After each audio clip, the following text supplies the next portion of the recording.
여러분 안녕하십니까? 윤석열 정부가 출범한 지 1년이 지났습니다. 윤석열 정부는 대한민국 어디서나 살기 좋은 지방시대를 국정 목표로 지역별 7대 공약을 추진하고 있는데요. 지난 1년간 지역 공약은 얼마나 이행되었을까요? 오늘 시시각각에서는 충청권 지역 공약의 이행 상황을 점검하고 지역 공약의 이행을 위한 과제는 무엇인지 토론하겠습니다. 오늘 함께하실 출연자 소개해드리겠습니다.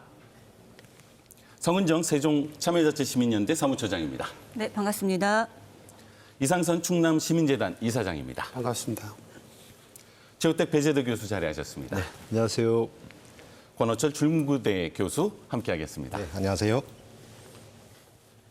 주제 관련 영상 보시고 시작하겠습니다. 지난해 제20대 대통령 선거, 충청의 아들을 자처한 윤석열 대통령은 대전과 세종 충남에서 득표율 50%를 기록하며 결국 0.75%포인트 차이로 신승을 거뒀습니다. 저 혼자만의 힘으로 위기의 대한민국을 바로잡기 어렵습니다. 충청인의 열정적인 도움이 절실합니다. 대통령 취임 1년, 하지만 충청권 대선 공약 성적표는 초라합니다. 윤 대통령은 후보 시절부터 세종시를 명실상부한 행정수도로 만들겠다고 여러 차례 강조했습니다. 행정수도에 행정자 떼고 실질 수도, 진짜 수도로서의 기능을 완벽하게 갖추겠습니다. 그러나 세종시 격주 국무회의 주재 약속은 지금까지 고작 3번에 그쳤습니다. 국회 세종의사당 건립을 위한 국회 규칙은 여당인 국민의힘 무관심 등으로 차일피일 미뤄지고 있습니다. 충남 관련 공약도 줄줄이 외면받고 있습니다. 육사 논산 이전이 군 당국의 거센 반대에 부딪히면서 사실상 어려워졌고 수건 사업인 서산공항 역시 영호남권과 비교해 홀대를 받고 있습니다. 핵심 대선 공약이라던 공공기관의 혁신도시 이전 계획 발표도 총선이 끝난 내년에나 가능할 전망입니다. 다만 대전 방사청 이전과 대전과 천안 홍성의 국가산단 지정 등 일부 공약은 부분적인 성과를 냈거나 앞으로의 기틀을 마련했다는 평가가 나오고 있습니다. 시시각각 김지훈입니다. 자, 대한민국 어디서나 살기 좋은 지방시대, 윤석열 정부가 추진하고 있는 국가균형발전 정책인데요. 지난 1년간의 정책 성과 어떻게 평가하시는지 먼저 들어보겠습니다. 성은정 사무처장님께 먼저 듣겠습니다.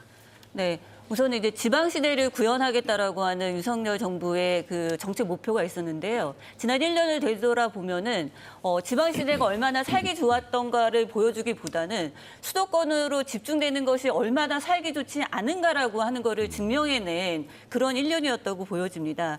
예를 들면 이제 지난 여름이었죠. 폭우 때 신림동 반지하 사건, 그리고 강남이 잠기는 도심이 홍수가 되는 이런 상황들, 그리고 12구 이태원 참사, 그리고 이제 최근에 인천 이제 미추홀 전세 사기까지 수도권에서 일어나는 이 사건들의 공통점은 어떻게 보면 이제 과도한 밀집이다라고 생각을 하고요.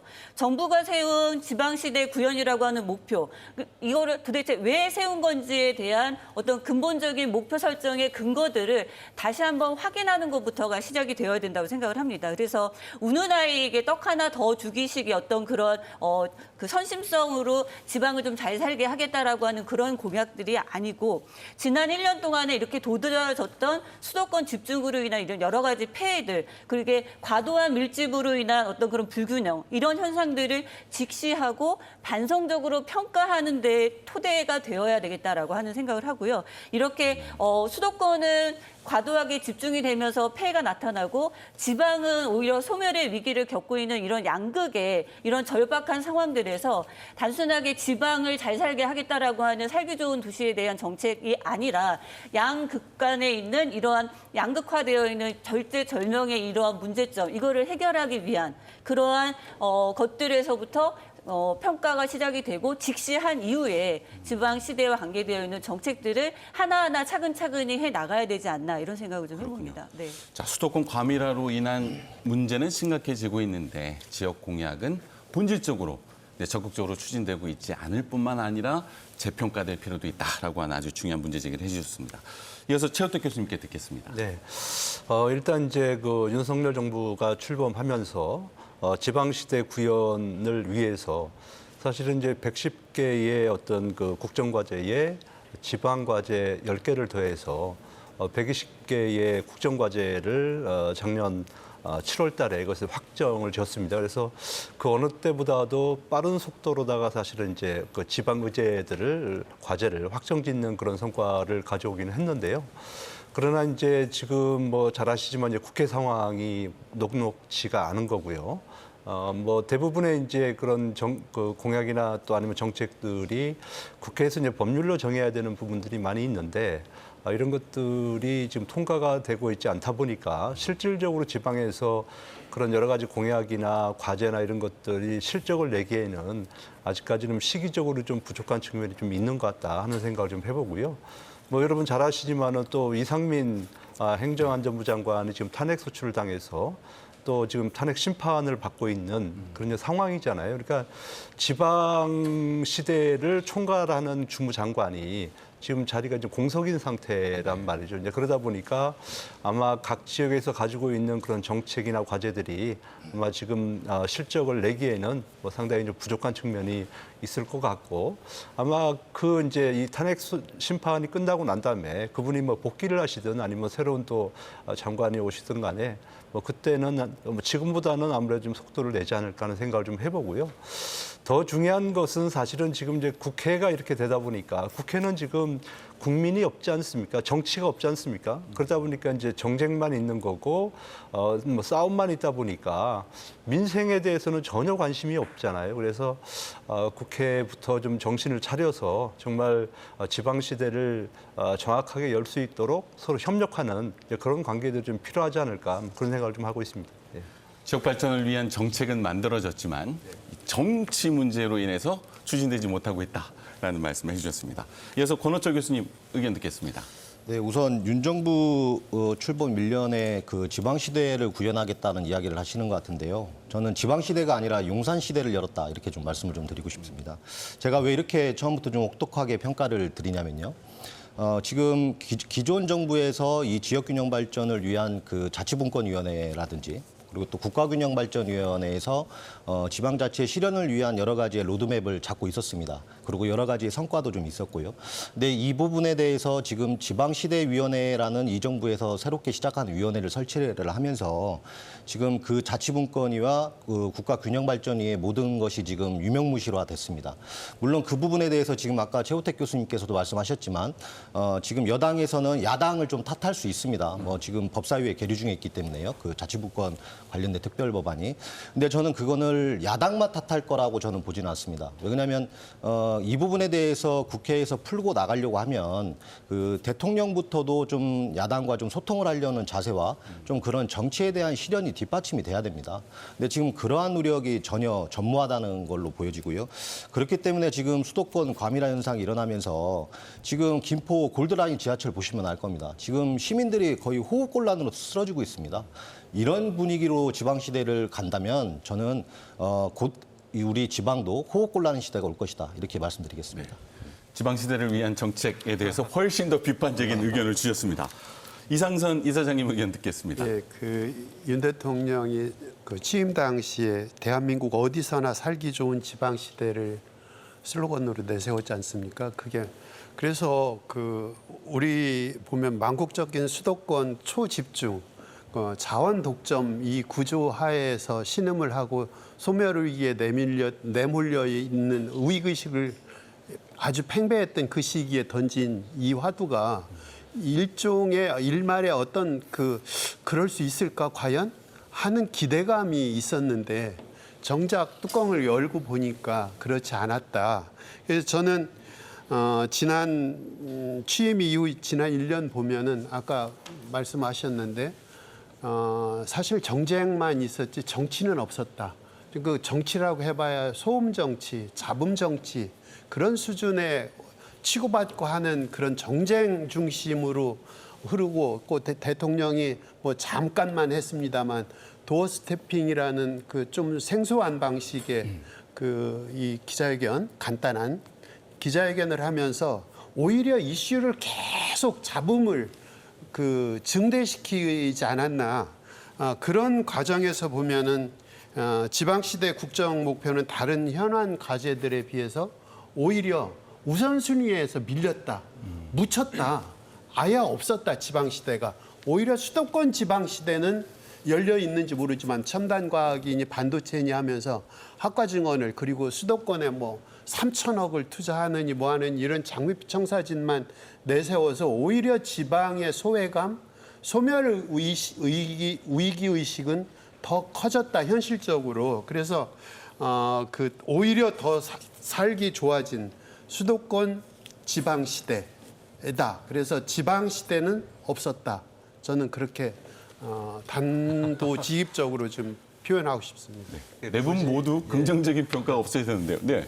굳이 뭐 이제 뭐 성과라고 이제 따져보자면 예를 들면 이런 건 있겠죠. 그러니까 중앙지방협력회의 뭐 활성화라든지 아니면 또 이 지방대학에 대한 뭐 지원을 좀 강화시킨다든지 뭐 이런 것들은 그나마 그래도 없던 것 중에 이제 성과라고 볼 수는 있는데요. 수레가 소리만 요란하다고 그러고 그 송문환 잔치에 먹을 게 없다고 하듯이 딱 지난 1년 지방시대에 국한된 그런 관점에서 들여다보면 현 정부를 고스란히 표현할 수 있는 비유가 되지 않을까. 네, 그래서 이제 제가 말씀드리고 싶은 것은 아까 우리 권 교수님도 말씀하셨지만은 사실은 이제 지방의 사무를 담당할 수 있는 게 이제 그 지방시대위원회라고 하는 거예요. 그게 이제 국가균형발전위원회하고 또 자치분권위원회가 이제 합쳐져서 탄생을 하게 되는데요. 지금 국회에서 지금 이제 자치분권 균형발전 특별법이 지금 계류 중에 있지 않습니까? 법사위 계류 있습니다. 예, 지금 법사위 계류 중에 있는데 이것이 통과가 돼야지 지방시대위원회도 만들어지게 되는 거고요. 또 지방시대위원회가 만들어져야지만이 거기에 이제 국가균형발전에 관한 얘기도 좀 할 수 있는 거고 자치분권에 관한 얘기도 좀 할 수 있는 거거든요. 근데 그 기능이 완전히 지금 올스톱돼 있는 거예요. 그러니까 법적으로 좀 얘기를 할 수 있는 분위기가 아니에요, 지금. 이제 그러다 보니까 그런 것들은 정말 내년 총선 오기 전에 국회에서 좀 빨리 좀 처리를 시켜줘서 총선 이후에라도 정말 본격적으로 일할 수 있도록 지금 조직도 정비해야 되고 또 업무도 정비해야 되기 때문에 빨리 좀 통과를 시켜주기를 좀 부탁을 좀 드리겠습니다. 네. 자, 지체된 지방 정책이 민심에는 어떤 영향을 미치고 있는지 짚어보도록 하겠습니다. 지난 대선에서 충청의 아들을 자처했던 윤석열 대통령은요, 이 세종을 제외한 대전과 충남에서 이 득표율에서 우세를 거둔 바 있었는데요. 취임 1년이 지난 현재 충남 지역의 민심에 변화가 있다라고 보시는지요? 변화가 있다면 그 원인은 무엇이라고 보시는지 이번에는 최우택 교수님부터 듣겠습니다. 네. 아마 이제 뭐 지역의 민심 변화는 뭐 간단합니다. 그러니까 예를 들어 그 지역에서 원하는 그런 정책들이 이루어졌으면은 아마 긍정적으로 변했을 것 같고요. 근데 뭐 공약을 했는데도 불구하고 그것이 불발이 됐거나 또 먼 과제로 또 우선순위가 밀려나게 되면 아마 그 지역민들의 또 뭐 심기는 좀 불편하지 않을까 하는 생각을 좀 해보는 거예요. 그래서 이제 뭐 대전 같은 경우에는 그래도 역대급으로 정부 출범 1년 만에 또 이 가시적인 성과들이 있기 때문에 뭐 대전 쪽에서는 제가 볼 때는 시민들의 어떤 뭐 윤 정부에 대한 그런 그 지방과 관련해서는 나쁘지는 않은 것 같아요. 근데 다만 이제 이쪽 뭐 세종하고 지금 저쪽 충남 같은 경우에는 상당히 좀 불편한 심기를 드러낼 수밖에 없는데 그것은 뭐냐면 그만큼 출발 전에 사실은 기대가 컸거든요. 충청의 아들이다. 뭐 행정 수도에서 행정 띄고 뭐 수도로 만들겠다. 이런 이제 큰 공약들을 자신 있게 했기 때문에 지역민들은 윤 정부가 출범하면 정말 이제 충청의 시대가 오는구나. 드디어 이제 행정 수도가 그냥 대한민국 수도가 되는구나. 이런 확신을 가지고 기대를 했는데 그렇지 못하다 보니까 사실은 조금 그런 지역에서는 좀 실망감이 크지 않을까 하는 생각을 좀 하고 있습니다. 예.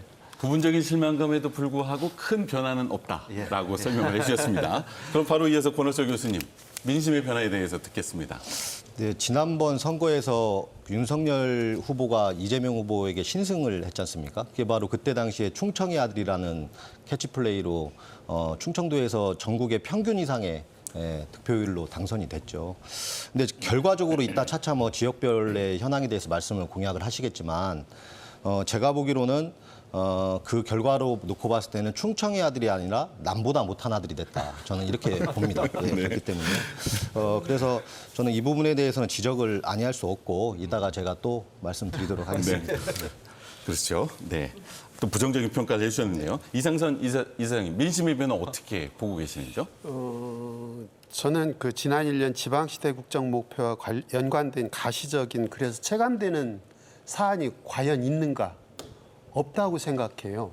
그리고 끊임없이 그 국정 지수가 지지율이 윤 대통령에 대한 지지율이 30%대를 오르락내리락 하는 그런 수준이거든요.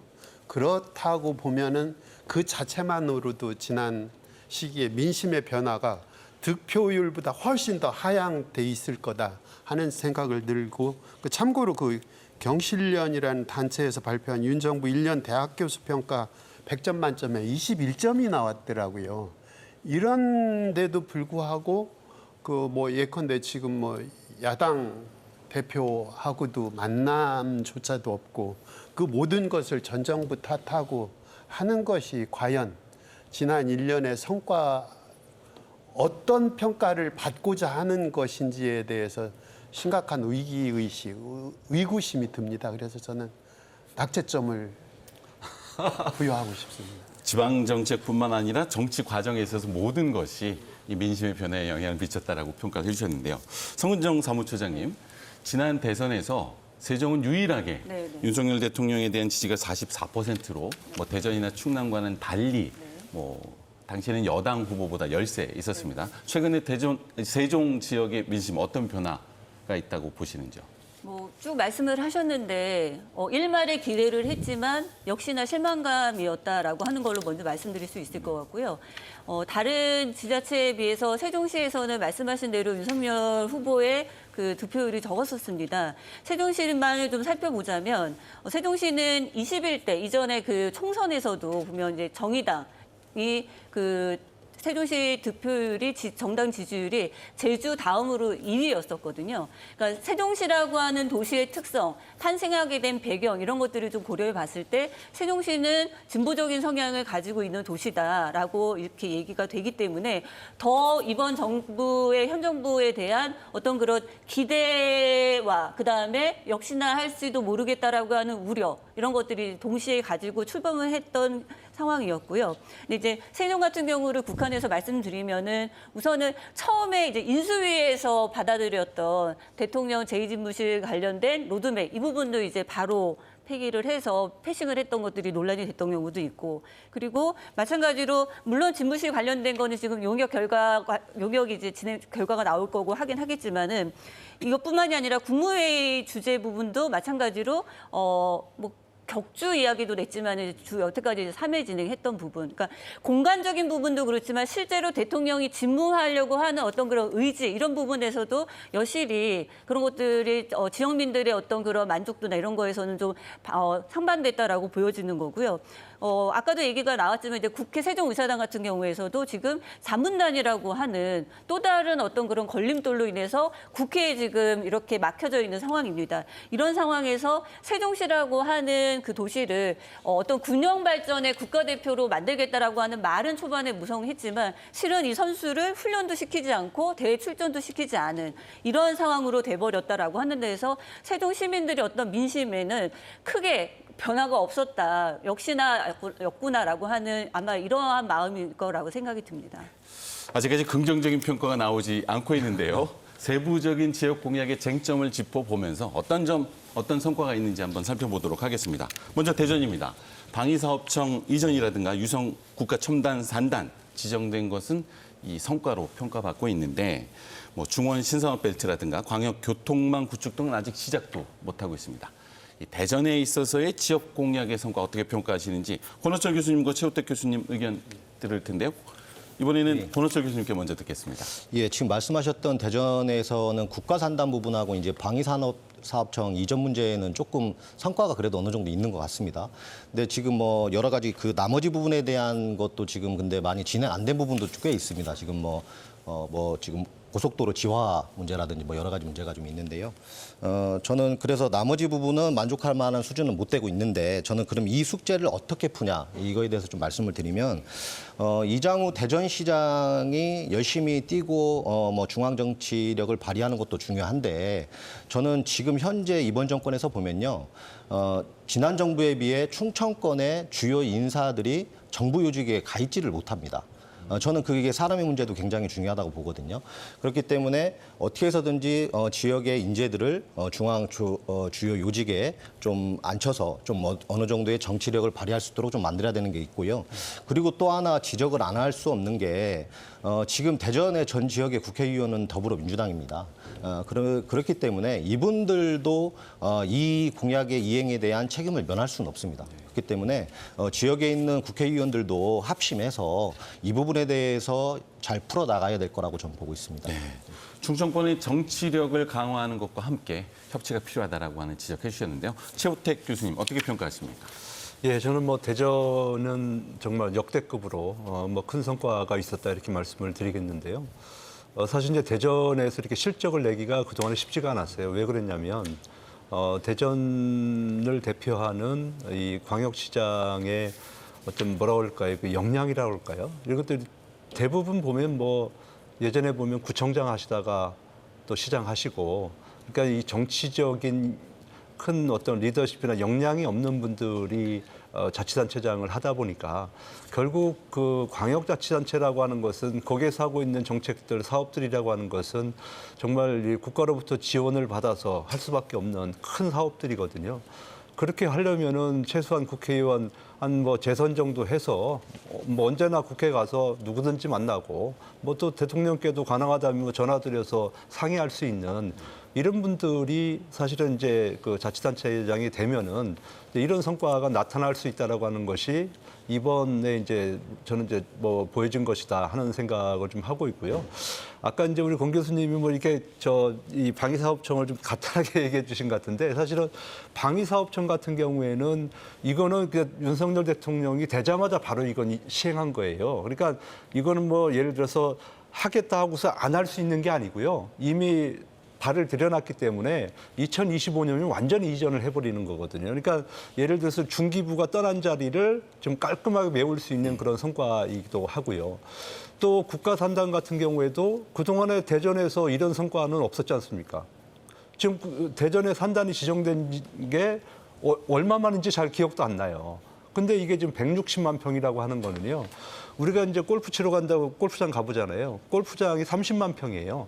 그러면 골프장 그 넓은 규모의 5배가 넘는 곳이 이제 이 국가산단으로 지정이 된다라고 하는 것이거든요. 그러면 대전의 지형을 완전히 바꿀 수 있는 이제 그런 성과가 있기 때문에 그래서 우리가 좀 잘한 것은 잘한 거다. 이렇게 칭찬을 해줘야지 또 일을 더 잘할 수 있는 거 아니겠습니까? 그리고 또 뭐 윤석열 정부에게도 그런 칭찬들을 좀 아끼지 말아야 되겠다는 이제 그런 말씀을 좀 드리겠고요.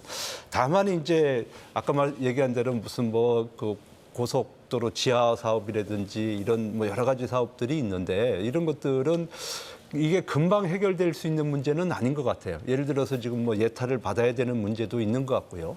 또 예를 들어서 지금 뭐 충청권 지역은행 설립 같은 거 뭐 이런 것들은 어찌 보면 이제 국회에서 법률안이 통과가 돼야지만이 또 될 수 있는 부분도 있는 거잖아요. 그래서 지금 수준에서 실현 가능한 것들은 뭐 많은 부분이 저는 이루어졌다고 보는 거고요. 그래서 응원 열심히 하면 앞으로 또 4년 우리가 또 기대를 해보면 더 큰 성과가 있지 않을까 저는 그렇게 기대하고 있습니다. 자, 두 분께 다시 한번 질문을 드리는데요.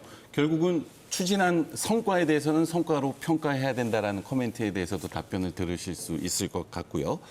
과연 정책 의지의 문제인지 아니면 정치의 문제인지에 대해서도 문제 제기를 해주셨는데 권호철 교수님 어떻게 생각하십니까? 저는 우선 저는 이 전반적인 대전의 문제를 지금 저는 이 7대 공약 중에 2가지가 어느 정도 해결이 되고 있다고 해서 만족해서는 안 된다고 봅니다. 지금 뭐 충남이나 뭐 세종 같은 경우는 이따가 얘기하겠지만 지금 거의 전무합니다. 그렇기 때문에 뭐 잘하는 것은 물론 잘한다고 이야기할 수는 있지만 그 부분을 가지고 전체를 에둘러서 넘어갈 수는 없다. 그리고 이 부분은 지역 문제이기 때문에 더 특별히 더 냉철하게 생각을 해야 되는 부분이기 때문에요. 그리고 여야도 마찬가지입니다. 지역에 그래서 제가 아까 민주당의 의원들도 제가 지적을 했던 겁니다. 왜 그러냐면 나머지 문제를 풀기 위해서도 이장우 시장에 대한 그런 정치력이 플러스 지역 현안에 대한 그 국회의원들의 노력도 같이 함께 가야지만이 나머지 문제도 숙제를 풀 수 있기 때문에 제가 그런 협치를 중요성을 말씀을 드렸던 겁니다. 예. 성과로 보기에는 너무 작지 않느냐라고 저는 좀 하는 평가도 이어졌는데요. 예, 네, 예. 최우택 교수님. 제가 아까 말씀드린 대로 사실은 지난 1년간의 성과는 대전시 출범 이래 제가 봤을 때는 가장 큰 성과다. 그건 뭐 자신 있게 말씀드릴 수 있는 것 같고요. 다만 이제 아까 우리 지적하신 대로 지금 7분의 국회의원들이 전부 이제 민주당 소속 아닙니까? 그러니까 그럼에도 불구하고 그동안에 뭐 시장하고 뭐 그 지역 국회의원들하고 큰 불협화음이 있는 것은 제가 뭐 보지는 못한 것 같습니다. 그래서 뭐 어느 정도 협조는 잘 되고 있었기 때문에 아마 이제 이런 성과들이 있지 않았을까 하는 생각을 좀 해보고요. 앞으로도 이제 그런 그 협치가 좀 더 잘 됐으면 좋겠고 가급적이면 또 내년 총선에서는 이제 그런 것들이 성과나 이런 것들이 좀 잘 반영이 되어서 우리 뭐 유권자들이 또 현명한 선택을 해주는 것도 좀 좋을 것 같다는 생각을 해보고 다만 이제 아쉬운 것은 제가 요새 왜 그 정치 현수막 관련해서 뭐 가끔 인터뷰도 하고 제가 이제 연구도 좀 하고 이렇게 했는데 보면은 좀 너무하다는 좀 생각이 들어요, 사실은. 길거리 가다 보면은 어쩜 이렇게 정책과 관련되는 이런 내용은 하나도 없고 상대방을 이렇게 헐뜯고 비방하고 제가 제일 좀 실망스러웠던 게 어떤 거였냐면 제가 페이스북에 이런 얘기도 올렸어요. 뭐냐면 신탄진에 지금 한국타이어가 불이 나가지고 예, 지금 뭐 지역민들은 막 난리가 났어요. 그런데도 뭐 정당 국회의원은 거기다가 현수막을 새로 걸었는데 뭐 독도에 대한 그 현수막을 거는 걸 제가 봤어요. 아니 이걸 보고서 도대체 저 양반은 지금 어디 국회의원인지 나는 이게 의심이 갈 정도로 전날 불이 나는데 그 다음날 현수막을 불었는데 그걸 위로하는 현수막이 걸린 게 아니라 독도와 관련되는 현수막이 걸렸다는 거예요. 그래서 물론 이제 전국적으로 통일되게 걸린다고 뭐 얘기를 들어서 조금 오해는 풀리기는 했지만은 바로 이제 그런 것들을 보면은 그 아직도 우리 지역의 국회의원들이 좀 더 정말로 지역민들의 아픔을 좀 이렇게 보담아 줄 수 있는 그런 노력들이 필요하지 않을까 하는 생각을 좀 하고 있습니다. 네. 예. 자, 이어서 세종시입니다. 윤석열 대통령은 세종시를 명실상부한 행정수도로 만들겠다고 했지만 이 국회 세종의사당 건립을 위한 국회 규칙 제정이 논란이 되고 있고요. 또 충청권 광역철도 역시 예비 타당성 조사에서 배제되기도 했습니다. 자, 성은정 처장님, 지역 공약, 세종시의 지역 공약 어떻게 평가하십니까? 대통령 임기 5년 중에서 1년이 지난 이 시기에서 어떻게 평가를 해야 섣부른 평가가 아닐까라고 하는 고민을 좀 했고요. 대통령 임기 5년에서 이런 얘기가 있더라고요. 2년은 취임덕, 3년은 레임덕. 이렇게 해서 5년이 간다라고 했을 때 그러면 취임한 지 1년에서의 어떤 평가라고 하는 거는 5년 중에 1년이 아니라 뭐 첫술에 배부르진 않겠지만은 첫술의 힘은 분명히 들어가 있어야 된다라고 하는 그런 데에서 1년 동안에 윤석열 정부가 세종시의 공약으로 얘기했던 실질적인 행정수도 라고 하는 진짜 행정수도라고 하는 거에서 얼마만큼의 어떤 공약들이 진행이 되었을까라고 하는 데에서는 많은 의문점을 이제 가지고 있는 거고요.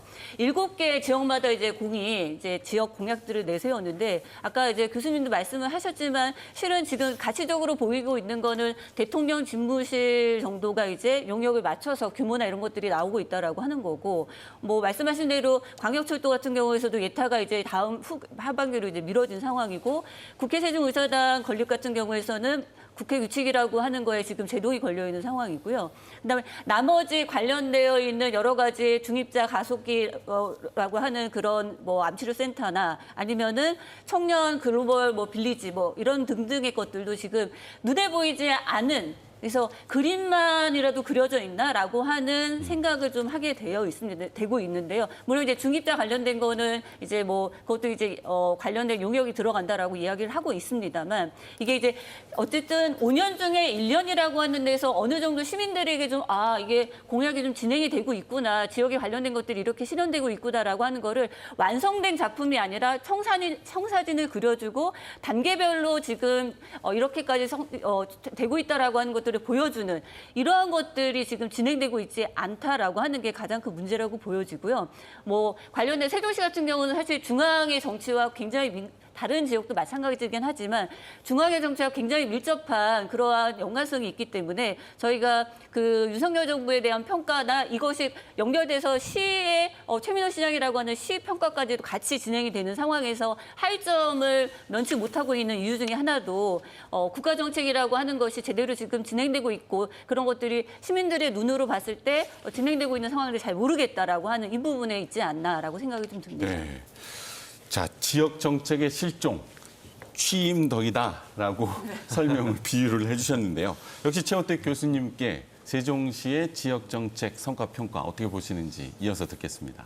저도 뭐 세종시 부분과 관련해서는 뭐 좋은 점수를 드릴 수가 없는 것 같고요. 지금 뭐 제대로 되는 것은 사실 이제 대통령 세종 집무실 지금 이제 용역하고 있는 게 이제 하나 제대로 되고 있고 나머지는 거의 뭐 올스톱 상태인 거고.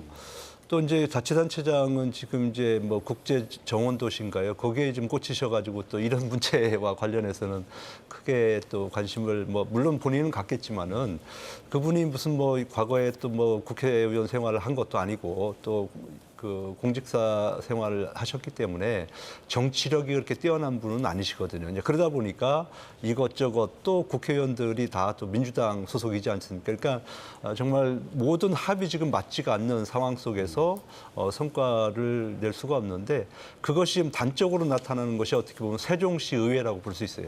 네. 세종시 의회 보면 바람 잘 일 없지 않습니까? 그게 딱 지금 세종시의 상황을 나타내고 있는 것이 아닌가 하는 생각을 좀 하고 있습니다. 아쉽습니다, 사실. 네, 공통적으로 아쉽다라는 평가를 해주셨는데, 자, 세종시 의회, 세종의사당 건립을 위한 국회 규칙이 지체되는 이유도 궁금합니다. 정부에서는 기본조사 설계비 147억, 토지 매입비 350억 등 예산은 배정되었는데 국회 규칙이 없어서 예산을 지출하지 못하는 이런 문제점이 있는데요. 그 근본적인 원인은 무엇인가요?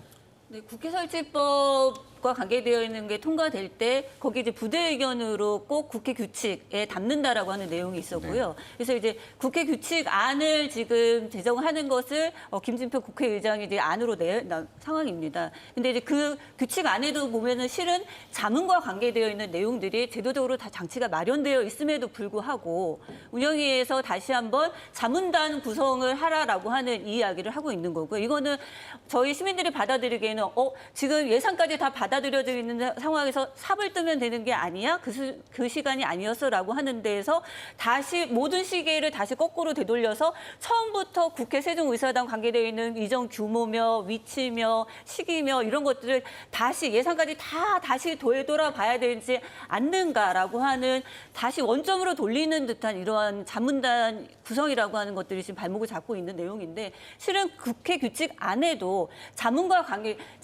관계되는 내용들이 다 포함이 되어 있는 아닙니다. 그래서 이 부분에서는 어떤 내년에 한간에 그런 이야기도 있더라고요. 세종국회의사당 얘기가 나오면 정치철인가 보다라고 하는 얘기가 있을 정도로 항상 국회 세종의사당이라고 하는 것이 어떠한 정치 그 선거와 관계되어 있을 때 이렇게 누구나 뜯어먹기 쉬운 어떤 그런 스낵류 같이 이야기가 되고 있는 게 굉장히 안타깝고요. 이 부분에서는 그러니까 그 국가의 정책이 정치 논리에 의해서 일부러 지연시키거나 아니면은 갑자기 가속시키는 이런 일들이 벌어져서는 안 된다고 생각을 합니다. 네. 자, 이어서 충남 살펴보겠습니다. 육군 사관학교 논산 이전은 국방부의 반대로 중장기 과제로 전환되었고요. 서산공항 역시 예비 타당성 검사에서 탈락을 했는데 자, 충남의 지역 공약의 이행 상태 어떻게 평가하시는지 이상선 이사장님께 먼저 듣겠습니다. 대표적으로 지금 진행자께서 세 가지를 지적해 주셨지 않습니까? 이 내용을 보면 예컨대 육사 이전 문제는 대통령 공약이었습니다. 근데 국방장관이 브레이크를 제동을 걸고 안 된다 그렇게 했고 그리고 또 서산 민항문도 이제 이 문제에 대해서 건설을 해야 되냐 말아야 되느냐 하는 시민사회에서는 찬반도 있습니다만 이 문제도 겨우 500억 규모 정도인데 이것도 예타해서 탈락이 됐고 그리고 또 공공기관 혁신도시 문제 제가 하도 답답해서 이 내용을 수도권 공공기관 혁신도시 이전 조속 추진 꼭 하겠습니다. 이 현수막을 내포 도청 신도시에 이렇게 곳곳에 걸었었거든요. 그런데 지금 진도가 어느 수준인지 보면은 이 충남, 특히 충남, 다른 충청권도 마찬가지입니다만 충남의 공약이 가장 공허하고 빈술의 소리만 현재도 빈손인 것 같습니다. 그리고 예컨대 이제 얼마 전에 그 500억 그 서산 민항에 대해서 예타 탈락한 이 상황에서 저는 사실은 힘센을 주장했던 김태흠 지사가 나타날 줄 알았어요. 그래서 삿대질이라도 하든 뭐든 이렇게 그 힘센이 보니까 전에 그 지사로 모셨던 김태흠 지사가 지사로 그때 정무부 지사인가 할 때 강한 충남을 내세웠던 이완구 지사의 그런 저기를 아마 모방을 해서 힘센으로 좀 문구를 바꾼 것이 아닌가. 그런데 정작 힘센이 그 정말 힘세야 될 때, 할 수 있을 때 하는 게 아니라 해야 할 때 나타나서 힘센 모습을 보여줘야 되는데 그러지 못했던 부분에 대해서 과연 도민들이 그 대통령을, 현 정부를 어떻게 보고 지사를 어떻게 볼 것인가에 대해서 굉장히 좀 실망스럽다는 생각을 해봅니다. 네. 자, 이어서 권호철 교수님께 듣겠습니다. 예, 제가 충남 말씀을 좀 드리기 이전에 아까 말씀하셨던 뭐 세종의 여러 가지의 지금 문제들이 이게 되는 거는 별로 없이 말들만 많습니다. 그래서 제가 좀 제안을 좀 하나 드리고 싶은 게 좀 하나 있어서 말씀을 드리겠는데요. 저는 이 부분에 대해서 지금 수도권도 역차별이라는 이야기를 자꾸 나오지 않습니까? 세종시 문제가. 그러면 지금 현실적으로 수도권 의원이 150명 중에 100명가량이 민주당입니다. 그래서 제가 제안 드리고 싶은 것은 지역에 있는 지금 세종도 국회의원들이 다 민주당이죠. 예, 그분들과 충청권 의원들이 더 적극적으로 이재명 대표에게 건의를 해서 지금 저희가 다수당, 민주당이 다수당이지 않습니까? 그런 위력을 다시 한번 먼저 선제적으로 더 적극적으로 나간다면 저는 그 부분도 상대적으로 조금 효과를 좀 충격요법을 줄 수 있다. 그래서 좀 그런 사안도 지역에 있는 그 특히 민주당에 있는 수도권 의원들을 좀 단합시켜서 좀 먼저 선제적으로 보여주는 좀 능력을 좀 발휘했으면 좋겠다는 말씀을 좀 첨가해드리고요. 정치력이 중요하다는 말씀 지적해 주셨습니다. 정치 문제가 자꾸 나오면 정치력을 풀어야 됩니다. 예, 그렇기 때문에 말씀을 좀 드리는 거고요. 그래서 또 이제 충남 문제를 좀 드리면 지금 우리 말씀을 좀 자세히 해주셨는데요. 저는 충남 같은 경우는 지금 뭐 6.4 이전 문제라든지 뭐 여러 혁신도시도 뭐 거의 된 게 없고요. 이 정도 수준이라면 대전이나 세종에 비해서 이 정도 수준이라면 저는 거의 뭐 김태흠 지사를 비롯한 여야 정치인들 모두 뛰들르고 용산 가서 시위해야 된다고 저는 봅니다. 이 정도의 사안이면 만일에 그 다음에 공천과 정치적인 행보를 위해서 만일 눈치를 본다면요. 오히려 지금 충남 도민들이 충청도민들이 말씀을 안 하고 계셔서 그렇지 이 사안 다 알고 있습니다. 그러면 오히려 총선에서든 어떤 그 정치력이든 거기에서는 분명히 도민의 역풍을 맞을 것이다. 저는 이렇게 봅니다. 아마 분발해야 될 것 같습니다. 충남은요. 네, 저도 뭐 예. 예.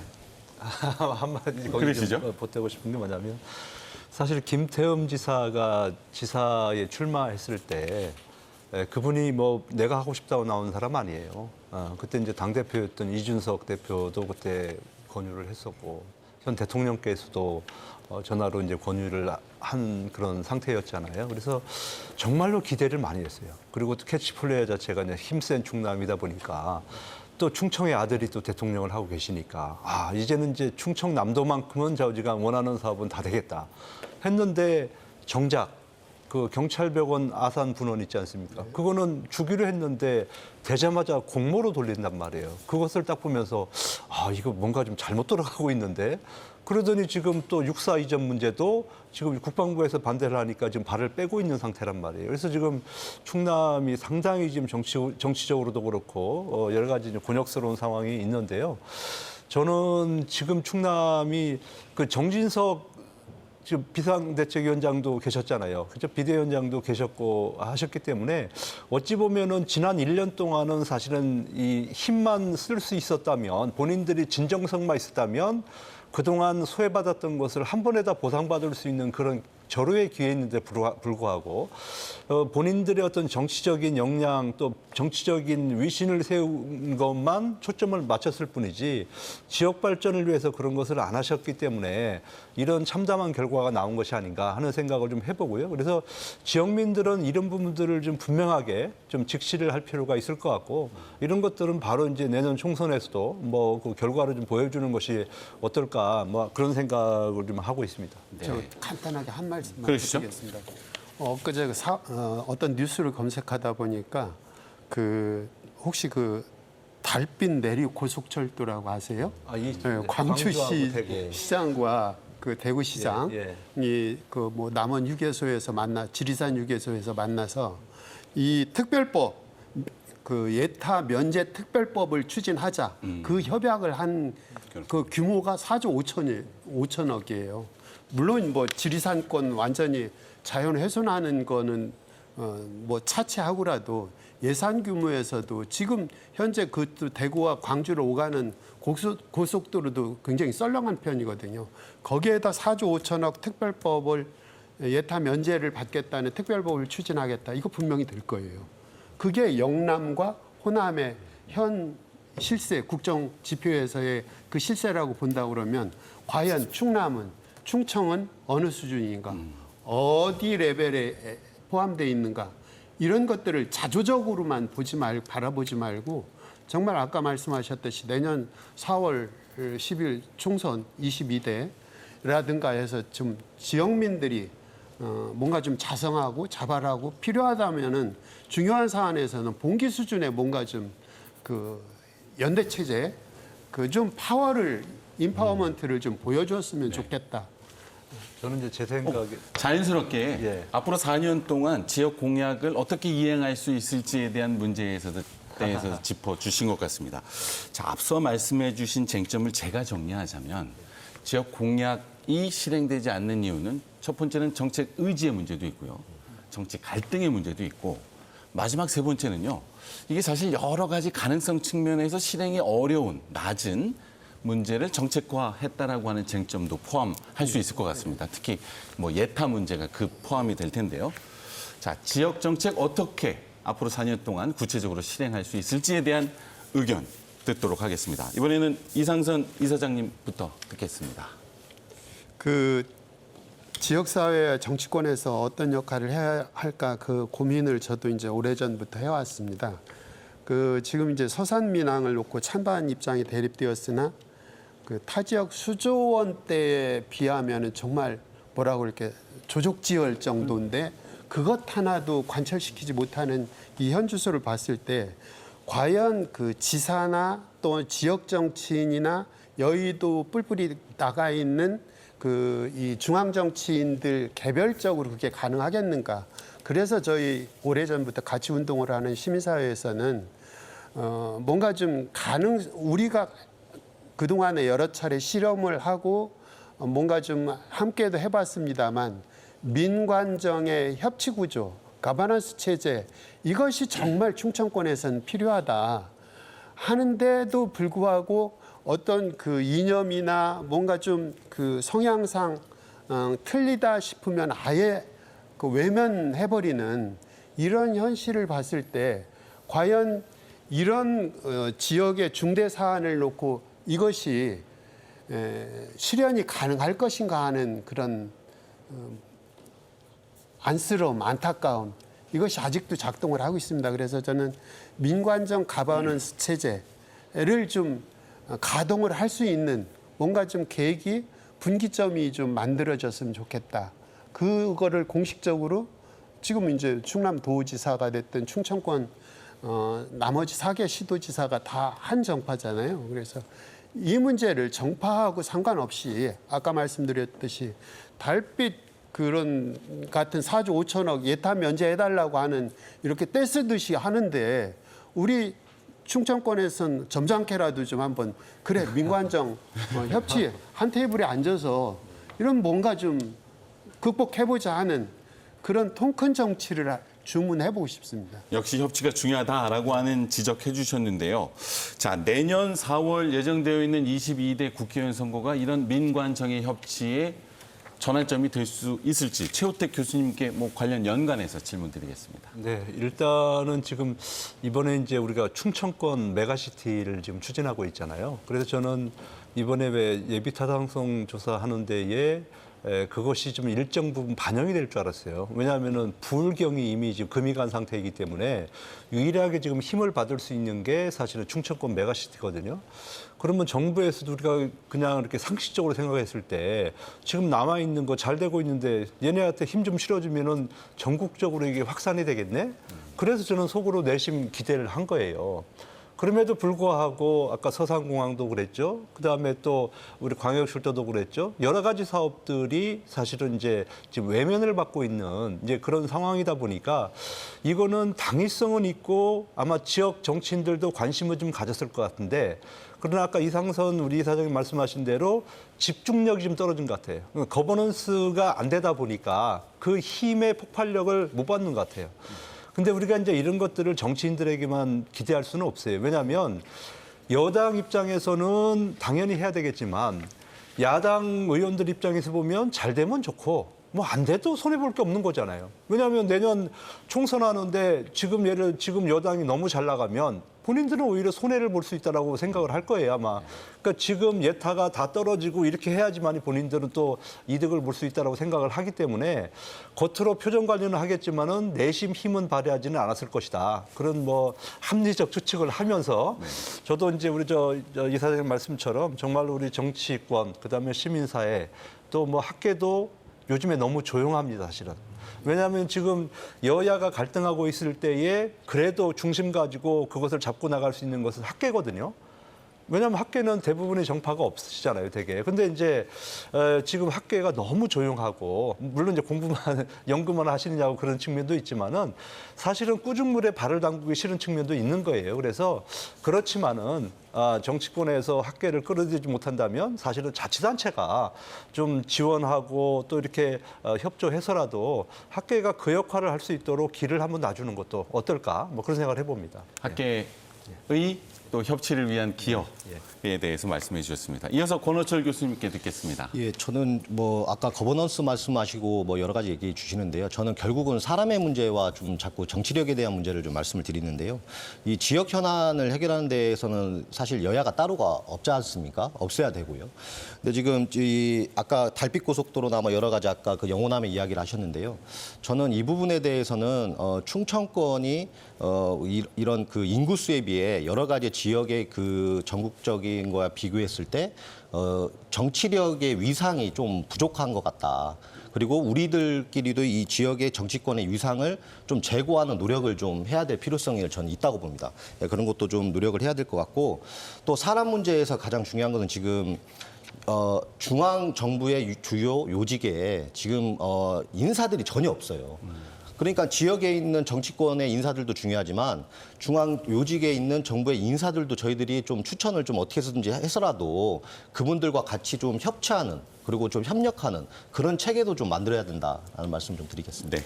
마지막으로 성은정 사무처장님 말씀 듣고 마무리하도록 하겠습니다.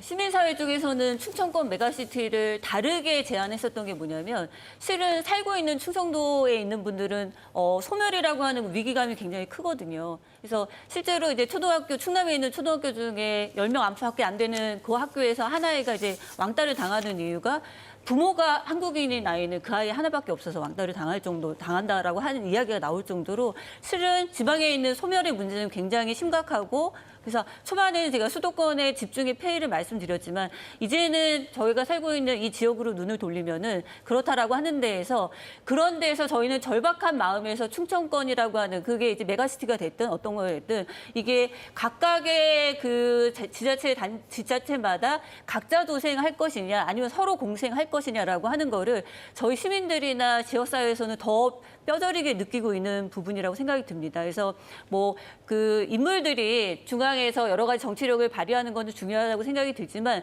정책은 골목에서 나와야 된다. 이게 궁궐이나 대궐 이런 데서 정책이 나오는 것이 아니라 실제로 그 지방 시대를 위한다라고 했을 때는 그 지방에 있는 그 많은 자원들에 관련된 것들도 찬찬히 들여다보고 그런 데에서 골목마다에서 어떤 그런 정책들이 나와야만 실제로 지방 시대에서 지방민들이 반기는 그런 정책들이 나오고 이거는 결국에는 수도권의 그 집중을 막는 동시에 두 가지 효과를 가져올 수 있는 부분이다라고 생각이 들기 때문에 저희는 그런 공조나 이런 것들이 굉장히 필요하다고 생각이 듭니다. 네, 감사합니다. 국가 균형 발전을 위한 지역 정책은 더 이상 선거철에만 관심을 가져야 하는 정치적 현안이 아닙니다. 저출산 고령화에 더해 이 수도권 과밀화로 인해 심화되고 있는 이 지역 소멸의 위기를 해결하고 지속 가능한 지역의 미래를 위해서는 정부, 정당, 지역 정부뿐만 아니라 지역 사회가 모두 이 지역 문제에 관심을 가지고 또 지속적인 정책을 추진해야 할 것 같습니다. 대전 MBC 시시각각 오늘은 여기까지입니다. 함께해 주신 시청자 여러분 감사합니다.